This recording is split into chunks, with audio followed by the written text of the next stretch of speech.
आज एक ऐसे इंडिकेटर और एक ऐसे स्ट्रेटेजी के बारे में मैं आपको बताऊंगा जिसके बारे में बहुत कम लोग ही जानते हैं।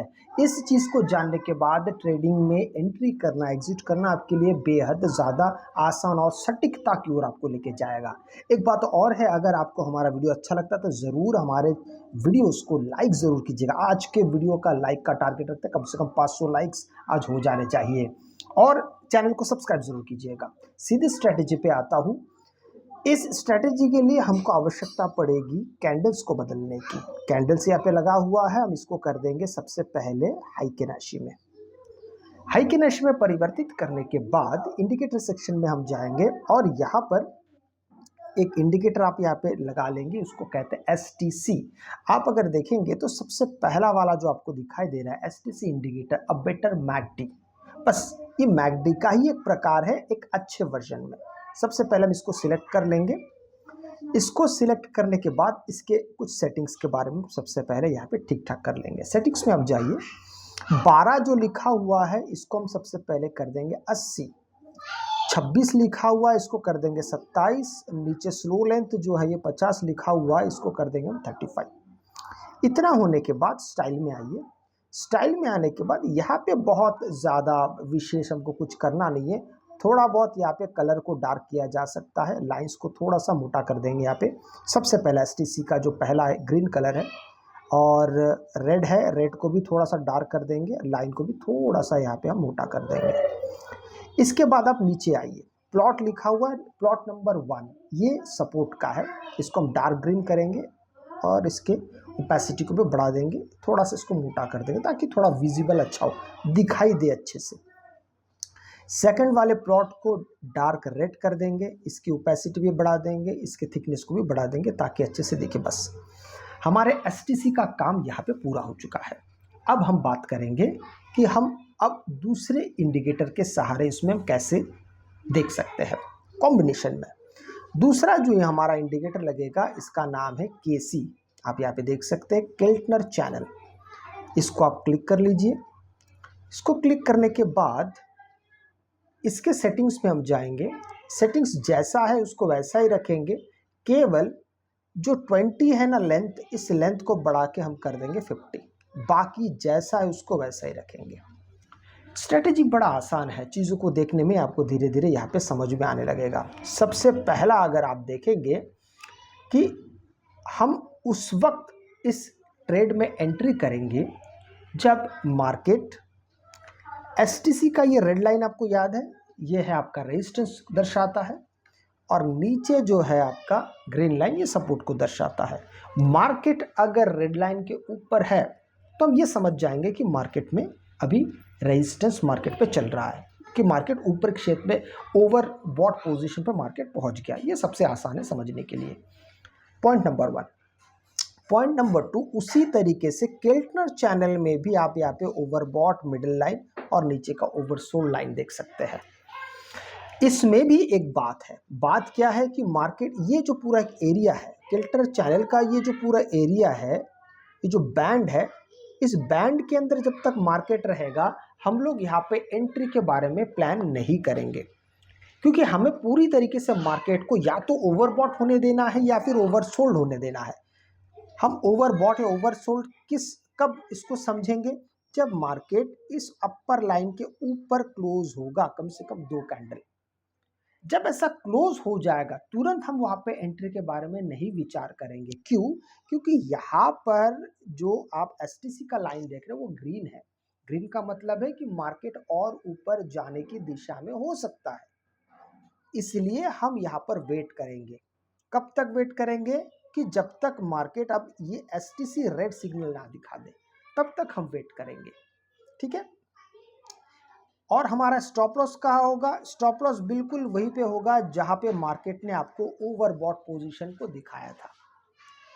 एंट्री कहाँ पे होगी? जैसे ही यहाँ पे आपका रेड लाइन बनने शुरू हो जाएगा STC में, हमारा एंट्री यहीं से शुरू हो जाएगा। हम यहाँ पे कब तक वेट करेंगे, मतलब हमारा जो टारगेट होगा वो कहाँ तक होगा? बड़ा ही आसान है, जब तक मार्केट पूरी तरीके से यहाँ से ओवरसोल्ड पोजीशन पे नहीं पहुंच जाता है। तो अगर आप यहाँ से भी अगर आपकी एंट्री इस जगह से होती है, क्योंकि हम यहाँ पे डबल कंफर्मेशन पे काम कर रहे हैं। पहला कंफर्मेशन क्या है कि हमने यहाँ पे केल्टनर चैनल का ओवरबॉट पोजीशन देखा, ये पॉइंट नंबर 1 है, पर हमने वहाँ पे एंट्री नहीं बनाई। एंट्री इसलिए नहीं बनाई क्योंकि हमको दूसरे इंडिकेटर का भी कंफर्मेशन चाहिए, जो थोड़ी देर बाद हमको मिला। अगर आप सोचेंगे आप यहीं से एंट्री बना सकते, बिल्कुल बना सकते हैं, लेकिन क्या पता मार्केट थोड़ी देर बाद यहाँ से ऊपर चला जाए तो आपका एसएल जल्दी हिट हो जाएगा। एक बात और है, आपके ट्रेड लेने के बाद भी मार्केट में आप यहाँ पर आपका एसएल हिट हो सकता है, इसमें दो राय नहीं है। ऐसा मत सोचिएगा कि ये वीडियो देखने के बाद आपकी सारी झंझट खत्म हो जाएगा, आपका कभी एसएल हिट नहीं होगा, ऐसा हो नहीं सकता। एसएल हिट होंगे, इसके लिए आपको सिंपल आपका जो एसएल है वो सही जगह पे रखना पड़ेगा, और अगर एसएल हिट हो जाता है तो फिर छोड़ दीजिए। एक बात और है एसएल को लेके, स्टॉप लॉस को लेके, अगर आपका एक बार स्टॉप लॉस हिट हो जाता है तो दोबारा एंट्री मत करने जाइए तब तक जब तक मार्केट ये ओवरबॉट पोजीशन से ओवरसोल्ड पोजीशन तक नहीं आ जाता है। कई बार कुछ लोग क्या करते हैं कि मार्केट में मान लीजिए आपने यहाँ पे एसएल लगाया, मार्केट थोड़ी देर बाद आपके एसएल को हिट कर देता है, फिर थोड़ा सा ऊपर जाता है, लोग सोचते भाई पक्का यहाँ से अब गिरेगा, यहाँ से दूसरी एंट्री बना लेते हैं। मार्केट गिरता नहीं है, मार्केट थोड़ा नीचे आता फिर ऊपर चढ़ने लगता है, आपका दूसरा एसएल हिट हो जाता है। इसी तरीके से 2 3 4 5 मार्केट तो लगातार ऊपर जा रहा है, लेकिन आपका एसएल भी बार बार हिट करते हुए जा रहा है। इसलिए अगर आपने किसी भी तरफ आपने मान लीजिए ओवरबॉट पोजीशन में मार्केट ऊपर पहुंच गया, आपने यहाँ पे पुट साइड में एंट्री बना ली, आपका एसएल हिट हुआ, मार्केट ऊपर चला गया, अब दोबारा यहाँ पे एंट्री मत बनाइए, तब तक बनाइए जब तक मार्केट इस ओवरबॉट पोजीशन से नीचे ओवरसोल्ड पोजीशन तक नहीं पहुंच जाता है, तब तक मार्केट में आप बिल्कुल भी एंट्री मत करिए। ये हो गया दूसरा। इसलिए आपको इन सब चीज़ों के बारे में आपको जानना बेहद ज़रूरी है, ठीक है। अब यहाँ पर हम दूसरी चीज़ देखेंगे। ये हो गया हमारा ओवरबॉट, हमने ओवरबॉट पोजीशन को देख लिया। अब देखते हैं ओवरसोल्ड पोजीशन को हम कैसे देखेंगे। यहाँ पे अगर देखते हैं तो मार्केट देखिए यहाँ पे दोनों कैंडल क्लोज हुआ है ओवरसोल्ड पोजीशन पे, तो ये हमारे लिए एक स्टॉप लॉस जैसा काम करेगा, पर हम एंट्री यहाँ पे नहीं बनाएंगे। हम एंट्री तब तक नहीं बनाएंगे जब तक मार्केट यहाँ पे ग्रीन कैंडल बनाना ना शुरू करते, जैसे कि यहाँ से देखिए और इस लाइन को देखिए, एसटीसी भी ग्रीन हो गया है और ऊपर का जो दायरा है, ऊपर जो केल्टनर चैनल है वो भी ग्रीन है। तो यहाँ से हमारी एंट्री होगी। बहुत सारे लोग क्या गलती कर देंगे, यहीं से एंट्री कर लेंगे, तो यहाँ से टेक्निकली सही नहीं हुआ, क्या पता मार्केट धीरे धीरे और नीचे आ जाए, इसलिए आपको वेट करना पड़ेगा, आपको एसटीसी का वेट करना पड़ेगा, और फिर मार्केट धीरे धीरे यहाँ से, अब देखिए थोड़ी देर पहले मार्केट यहाँ से नीचे आना शुरू हुआ, फिर दोबारा मार्केट ऊपर जा रहा है। हम तब तक वेट करेंगे जब तक मार्केट यहाँ तक ओवर बॉट पोजिशन तक नहीं पहुँच जाता है। ये हो गया एक तरीका। दूसरा तरीका जिसके बारे में मैं हर बार कहता हूँ कि आप एक डिफाइंड टारगेट भी लेके आ सकते हैं। डिफाइंड टारगेट का मतलब होता है कि पहले से ही आप ये विचार करके आएंगे कि आपको कितना टारगेट चाहिए। आप अगर निफ्टी में काम कर रहे हो तो 30 पॉइंट चाहिए, 40 पॉइंट चाहिए, 20 पॉइंट चाहिए, 10 पॉइंट चाहिए, या पहले से ही तय करके आइए, वो भी आपके लिए काफ़ी आसान हो जाएगा। कभी कभी क्या होता है कि मार्केट एक अच्छा खासा मूव ऊपर दे देता है, और मूव देने के बाद फिर मार्केट नीचे चलाता है, धीरे धीरे कंसोलिडेट करता है, कुछ समय ले लेता है। तो ऐसे वक्त में यहाँ तक अगर आपने मान लीजिए 30 पॉइंट के बारे में सोच के आए थे, 30 पॉइंट यहाँ पे मिल गया होता, पर आप ओवरबॉट पोजीशन तक जाने के लिए मार्केट का वेट कर रहे हैं। अब यहाँ पे मार्केट शायद जाएगा, पर आप यहाँ पे वेट करने के लिए जो आपका प्रीमियम फी डीके होने लगता है, उसमें आपका थोड़ा बहुत नुकसान हो सकता है। तो इसलिए सबसे बेहतर ये होगा कि आप शुरुआती समय में आप एक पर्टिकुलर पॉइंट्स के साथ मार्केट में काम करना शुरू करिए, चाहे वो 20 पॉइंट का हो, 30 पॉइंट का हो, 10 पॉइंट का, आपको जो भी पॉइंट्स अच्छे लगते हैं।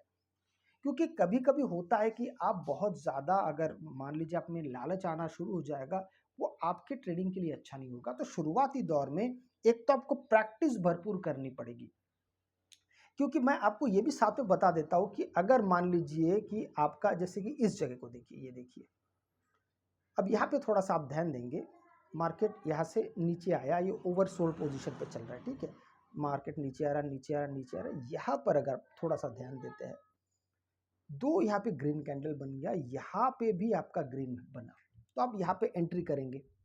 अब यहाँ पे एंट्री करने के बाद लेकिन प्रॉब्लम क्या हो जाएगा कि आपका एसएल यहाँ पे हिट हो जाएगा, यहाँ पे एसएल हिट हो गया। तो यहाँ पे जब आपका एक बार अगर एसएल हिट हो जाएगा, आप तुरंत वहां से फिर से बाय मत करने जाइए। जो मैंने आपको कहा था, आपको तब तक वेट करना है, अब जब तक मार्केट इस ओवरसोल्ड पोजीशन से ओवरबॉट पोजीशन तक नहीं पहुंच जाता, क्योंकि मार्केट यहाँ से और भी गिर सकता है। अब देखिए फिर मार्केट यहाँ से धीरे धीरे धीरे धीरे अब यहाँ पे धीरे धीरे पहुंचने लगा है, फिर मार्केट यहाँ से नीचे चला गया। यहाँ पे भी आप देखेंगे तो पूरी तरीके से ओवरबॉट पोजीशन में नहीं पहुंचा, यहाँ पे जाके ओवरबॉट पोजीशन पे पहुंचा, फिर मार्केट यहाँ से नीचे आया, तो यहाँ से आप दोबारा एंट्री कर सकते हैं। इसलिए इन सब बातों का ध्यान रखना बेहद ज़रूरी होता है। ट्रेडिंग में सिर्फ एक तरफा विचार करके चलेंगे, आप कभी भी जीत नहीं सकते। आपको मार्केट को, अगर आप इंडिकेटर इस्तेमाल कर रहे हैं, उन्हें सैकड़ों तरीके से उलट पलट के इस्तेमाल करना होता है, तब जाके आप एक सही राह पे चलना शुरू करते हैं। अगर आपको वीडियो अच्छा लगे तो लाइक शेयर सब्सक्राइब जरूर कीजिएगा। आपसे मैं अगले वीडियो मिलता हूँ, तब तक के लिए जय हिंद।